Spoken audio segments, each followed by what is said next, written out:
বান্দা যখন সেজদা দেয় তো আল্লাহ তাআলা ওই বান্দা মহব্বত করে পিঠে মাথায় কুদরতি ভাবে আল্লাহ যেন হাত বুলায়, হাত বুলায়, আল্লাহ যেন মায়া করে, আদর করে। আনিস আসছো না, আমাকে সেজদা দিলা, আচ্ছা উঠো, ইরফা রাসাক, তোলো মাথা তোলো, বসো। তো বান্দা বসে, তো আল্লাহ তাআলা বলে আচ্ছা তো আর কিছু বলবা? তো বান্দা বলে আত্তাহিয়াতু লিল্লাহ ওয়াসসালাওয়াতু ওয়াত-তাইয়্যিবাত।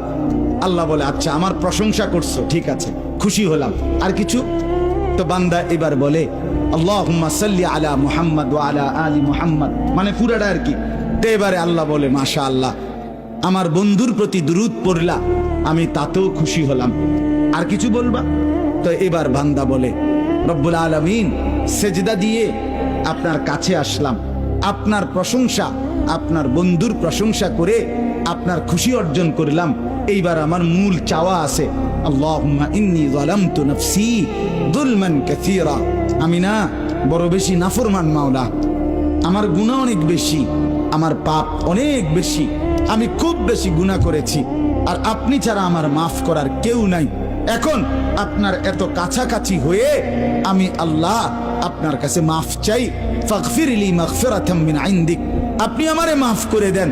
খোদার কসম, রব্বুল আলামিন বলে দরজায় দাঁড়িয়েও যদি কোনো দুনিয়ার কারো কাছে, কোনো ব্যক্তির দাতার কাছে, দুনিয়ার কোনো দানশীলের কাছে দুয়ারে দাঁড়িয়েও যদি কেউ হাত পাতে, সে তো তাকে ফিরায় দেয় না।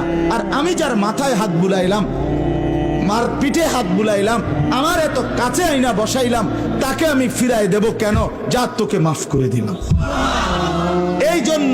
এই জন্য নামাজের সালাম ফিরাইয়েই সে আবার হালকা আওয়াজের সাথে সাথে বলে আল্লাহু আকবার।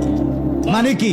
আল্লাহু আকবার অর্থ হইল, ভাই সাহেব আল্লাহু আকবার, আমার আল্লাহ বড়, আমার আল্লাহ আমারে মাফ করে দিছে।